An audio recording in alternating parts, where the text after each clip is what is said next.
Yohanes pasal 4. Percakapan dengan perempuan Samaria.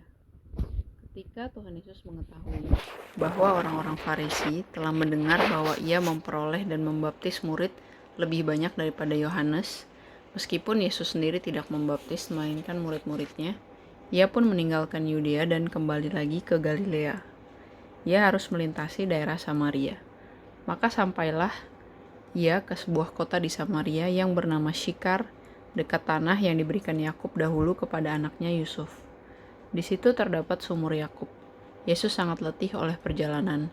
Karena itu ia duduk di pinggir sumur itu. Hari kira-kira pukul 12. Maka datanglah seorang perempuan Samaria hendak menimba air. Kata Yesus kepadanya, "Berilah aku minum." Sebab murid-muridnya telah pergi ke kota membeli makanan. Maka kata perempuan Samaria itu kepadanya, "Masakan engkau, seorang Yahudi, minta minum kepadaku, seorang Samaria?" Sebab orang Yahudi tidak bergaul dengan orang Samaria. Jawab Yesus kepadanya, "Jikalau engkau tahu tentang karunia Allah, dan siapakah dia yang berkata kepadamu, 'Berilah aku minum,' niscaya engkau telah meminta kepadanya, dan ia telah memberikan kepadamu air hidup."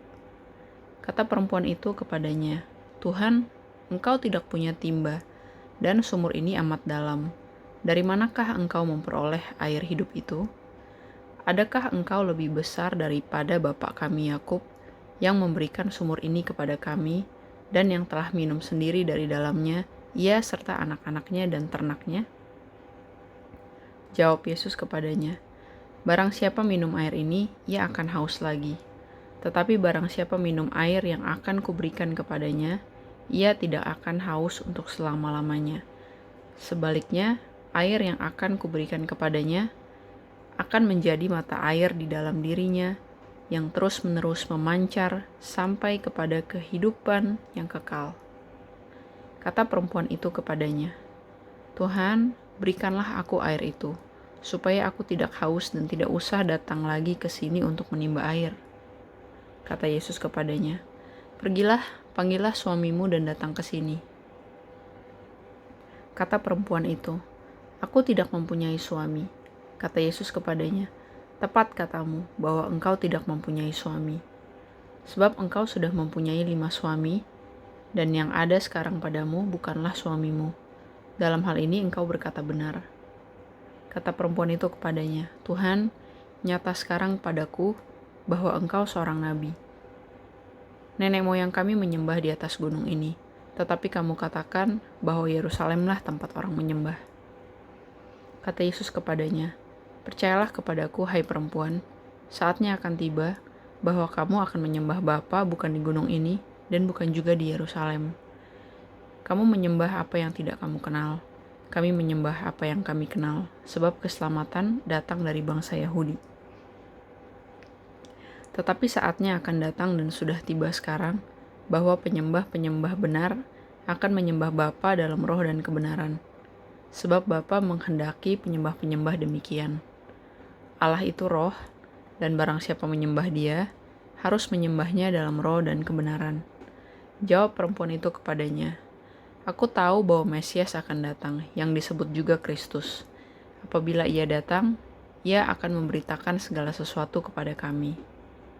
Kata Yesus kepadanya, "Akulah dia yang sedang berkata-kata dengan engkau." Pada waktu itu datanglah murid-muridnya, dan mereka heran bahwa ia sedang bercakap-cakap dengan seorang perempuan. Tetapi tidak seorang pun yang berkata, "Apa yang engkau kehendaki?" atau "Apa yang engkau percakapkan dengan dia?" Maka perempuan itu meninggalkan tempayannya di situ lalu pergi ke kota dan berkata kepada orang-orang di situ, "Mari lihat, di sana ada seseorang yang mengatakan kepadaku segala sesuatu yang telah kuperbuat. Mungkinkah dia Kristus itu?" Maka mereka pun pergi keluar kota, lalu datang kepada Yesus. Sementara itu murid-muridnya mengajak dia, katanya, "Rabi, makanlah." Akan tetapi ia berkata kepada mereka, "Padaku ada makanan yang tidak kamu kenal." Maka murid-murid itu berkata seorang kepada yang lain, "Adakah orang yang telah membawa sesuatu kepadanya untuk dimakan?" Kata Yesus kepada mereka, Makananku ialah melakukan kehendak Dia yang mengutus aku dan menyelesaikan pekerjaannya. Bukankah kamu mengatakan, 4 bulan lagi tibalah musim menuai? Tetapi aku berkata kepadamu, lihatlah sekelilingmu dan pandanglah ladang-ladang yang sudah menguning dan matang untuk dituai. Sekarang juga penuai telah menerima upahnya, dan ia mengumpulkan buah untuk hidup yang kekal, sehingga penabur dan penuai sama-sama bersukacita. Sebab dalam hal ini benarlah peribahasa, yang seorang menabur dan yang lain menuai. Aku mengutus kamu untuk menuai apa yang tidak kamu usahakan. Orang-orang lain berusaha dan kamu datang memetik hasil usaha mereka. Dan banyak orang Samaria dari kota itu telah menjadi percaya kepadanya karena perkataan perempuan itu yang bersaksi. Ia mengatakan kepadaku segala sesuatu yang telah kuperbuat. Ketika orang-orang Samaria itu sampai kepada Yesus, mereka meminta kepadanya supaya ia tinggal pada mereka. Dan ia pun tinggal di situ 2 hari lamanya. Dan lebih banyak lagi orang yang menjadi percaya karena perkataannya. Dan mereka berkata kepada perempuan itu, kami percaya, tetapi bukan lagi karena apa yang kau katakan. Sebab kami sendiri telah mendengar Dia dan kami tahu bahwa Dialah benar-benar juru selamat dunia. Dan setelah 2 hari itu Yesus berangkat dari sana ke Galilea. Sebab Yesus sendiri telah bersaksi bahwa seorang nabi tidak dihormati di negerinya sendiri. Maka setelah ia tiba di Galilea, orang-orang Galilea pun menyambut Dia, karena mereka telah melihat segala sesuatu yang dikerjakannya di Yerusalem pada pesta itu, sebab mereka sendiri pun turut ke pesta itu. Maka Yesus kembali lagi ke Kana di Galilea, di mana ia membuat air menjadi anggur. Dan di Kapernaum ada seorang pegawai istana, anaknya sedang sakit. Ketika ia mendengar bahwa Yesus telah datang dari Yudea ke Galilea, pergilah ia kepadanya lalu meminta supaya ia datang dan menyembuhkan anaknya, sebab anaknya itu hampir mati. Maka kata Yesus kepadanya, jika kamu tidak melihat tanda dan mukjizat, kamu tidak percaya. Pegawai istana itu berkata kepadanya, Tuhan, datanglah sebelum anakku mati.